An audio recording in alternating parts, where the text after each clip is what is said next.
لیکن وہ ختم کر دیا گیا نواز شریف کے دور میں 99 میں. تو یہ بھی تجارتی بینک ہی انویسٹمنٹ فراہم کر رہے ہیں. تجارتی بینک میں ایک شعبہ قائم کر دیا جاتا ہے سرمایہ کاری کا شعبہ. وہ انڈسٹریلسٹ کو، وہ آپ کے کسانوں کو، وہ آپ کے چھوٹے چھوٹے تاجروں کو، اسمال اسکیل انڈسٹری کو شارٹ ٹرم، میڈیم ٹرم اور لانگ ٹرم کے لون مہیا کرتی ہیں سرمایہ کاری کے لیے. اور اس پر اکثر ان بینکس کی جوائنٹ وینچر ہوتا ہے، کیونکہ وہ سرمایہ کاری کر رہے ہیں تو لون کے ساتھ ساتھ وہ پارٹنر بھی بن جاتا ہے بینک اس انویسٹمنٹ میں. نیکسٹ کنسورٹیم بینک ہے. کنسورٹیم بینک جو ہے اسٹوڈنٹ، یہ اس لیے بنایا جاتا ہے کہ اس میں آپ کے دو بڑے بینک مل کر آپس میں انویسٹمنٹ ملا کر ایک بڑے پروجیکٹ کے لیے قرض دیتے ہیں. اس قرض میں اگر تو وہ پروجیکٹ ڈوب جاتا ہے تو ایک بینک پر وہ بوجھ نہیں پڑے گا، وہ قرضے کا بوجھ ایک بینک پر وہ لاس نہیں پڑے گا، بلکہ دو یا دو سے زیادہ بینک جو کنسورٹیم بنا کر ایک نیا بینک بناتے ہیں ان پر وہ بوجھ شیئر ہو جاتا ہے. تو کیونکہ ایک ہیوی اماؤنٹ قرضے کے طور پر دینی ہوتی ہے، اس لیے ایک بینک کے اندر اتنی کیپیسٹی نہیں ہوتی کہ وہ اتنا بڑا لون انویسٹمنٹ ارینج کر سکے. تو اس کے لیے وہ دو یا دو سے بڑے بینک مل کر ایک نیا بینک بناتے ہیں جس کو کنسورٹیم بینک کہا جاتا ہے. اور پھر وہ کنسورٹیم بینک آگے اس پروجیکٹ کے لیے قرضہ ایشو کرتا ہے، اور وہ لانگ ٹرم کے لیے ہوتا ہے یہ قرضہ.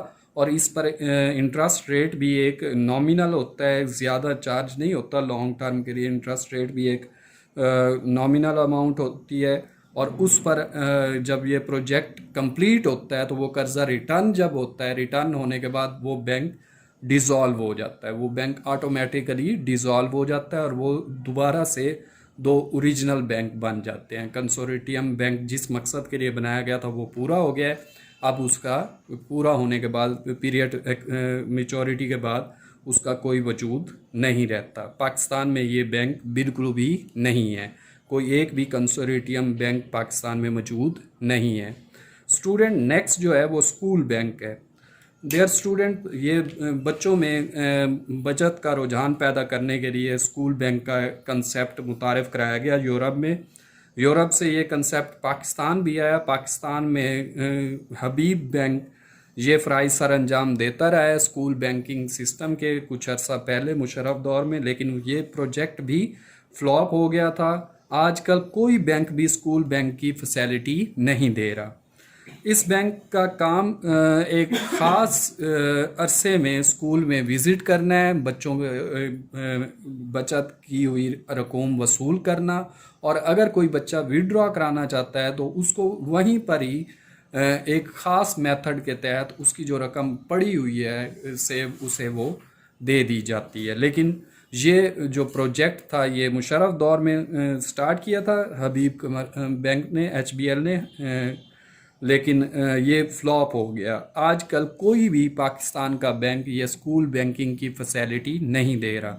اسٹوڈنٹ، یہ آپ کا فرسٹ چیپٹر تھا جو کہ بینکنگ کا انٹروڈکشن اور ابتدا اور مختلف اقسام ہیں بینک کی، یہ میں نے آپ کو بتایا ہے.